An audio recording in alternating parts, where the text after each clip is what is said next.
பரோட்டா சப்பாத்திக்கு பிரெட் சால்னாவை இந்த மாதிரி செஞ்சு கொடுத்து பாருங்களேன். உங்கள் வீட்டில் இதே தான் செய்ய சொல்லுவாங்க.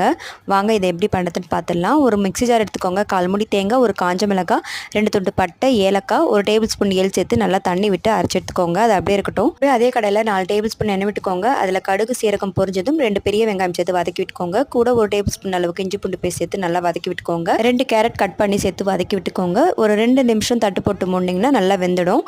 இது கூட அரைச்சி வச்சிருந்த தேங்காய் பேஸ்ட் சேர்த்துக்கோங்க. கூட 1 டேபிள் ஸ்பூன் உப்பு, 1 டீஸ்பூன் மஞ்சள் தூள், 1 டேபிள் ஸ்பூன் மல்லித்தூள், 1 டேபிள் ஸ்பூன் மிளகாய் தூள் சேர்த்து எண்ணெய் பிரிஞ்சு வர அளவுக்கு நல்லா வதக்கி விட்டுக்கோங்க. இதுக்கு எண்ணெய் கொஞ்சம் எக்ஸ்ட்ரா விட்டு செஞ்சதாங்க நல்லா டேஸ்ட்டாக இருக்கும். இது கூட 1 டம்ளர் அளவுக்கு தண்ணி விட்டு மூடி போட்டு ஒரு 5 நிமிஷம் நல்லா கொதிக்க விட்டுக்கோங்க. இப்போ எண்ணெய் பிரிஞ்சு வந்ததும் நெய்யில் வறுத்தெடுத்த பிரெட் துண்டுகளை இதில் சேர்த்துக்கோங்க. இது கூட 2 டேபிள் ஸ்பூன் அளவுக்கு கசூரி மேத்தி, ஃப்ரெஷ் க்ரீம் சேர்த்துக்கோங்க. அவ்வளோதாங்க. இந்த பிரெட் சால்னாவை பரோட்டா கூட வச்சு சாப்பிட்டு பாருங்கள். டேஸ்ட்டு பிரமாதமாக இருக்கும். இதே மாதிரி செஞ்சு பாருங்கள், சாப்பிட்டு பாருங்கள்.